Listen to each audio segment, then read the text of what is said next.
People who unknowingly saved someone's life. How'd you do it? I was 23, fresh out of college with a worthless degree, working graveyard shifts at a gas station in the worst part of town. The fluorescent lights buzzed constantly, casting everything in sickly yellow light, and bulletproof glass separated me from customers. The pay barely covered my cramped studio apartment and ramen noodle lifestyle, while my college friends posted LinkedIn updates about exciting careers. Around 2 a.m. on a Tuesday, this kid walked in.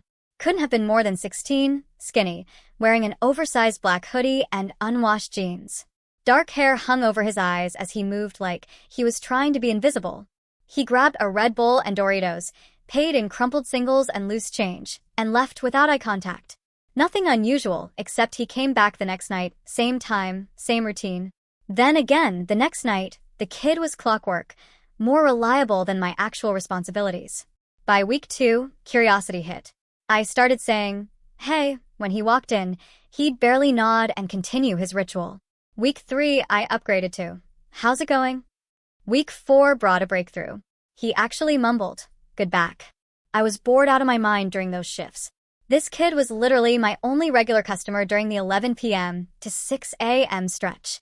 I started looking forward to those 30 seconds of human interaction. One night, he didn't show up. 2 a.m. came and went. When he appeared the next night, I couldn't help myself. "Missed you yesterday, man. Everything okay?" He stopped dead. Energy drink halfway to the counter, staring with genuine shock. "You noticed I wasn't here." "Yeah, you're my only regular customer. This place feels weird without you." That changed everything. He started talking in quiet whispers like he wasn't used to sharing thoughts. Turned out he'd been walking around all night because home wasn't safe. His mom's boyfriend had a drinking problem and temper that worsened after midnight.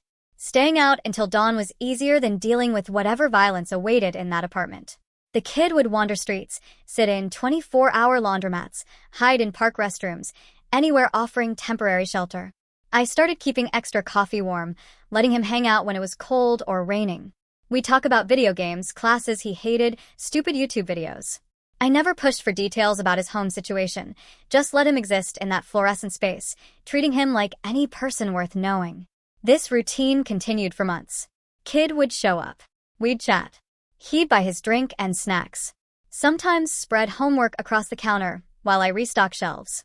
I figured I was just being decent to someone needing a safe place. 6 months later, I got a job response and had to quit. On my last shift, the kid showed up after 2 a.m. carrying folded notebook paper. His hands shook as he handed it to me. Inside, written in careful handwriting that looked rewritten multiple times, was a story I never could have imagined.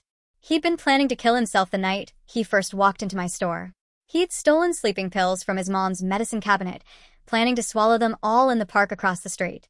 But when I said that simple, "Hey," when I started noticing him, remembering him, treating him like he mattered instead of invisible, it gave him just enough hope to postpone his plan one more day. Then one more day turned into getting help, finding a school counselor who listened, eventually getting placed with a relative who actually cared.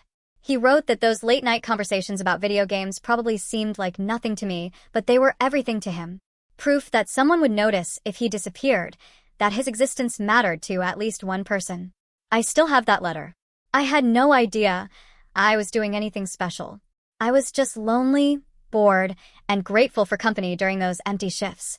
Sometimes saving someone's life isn't about dramatic gestures or heroic interventions.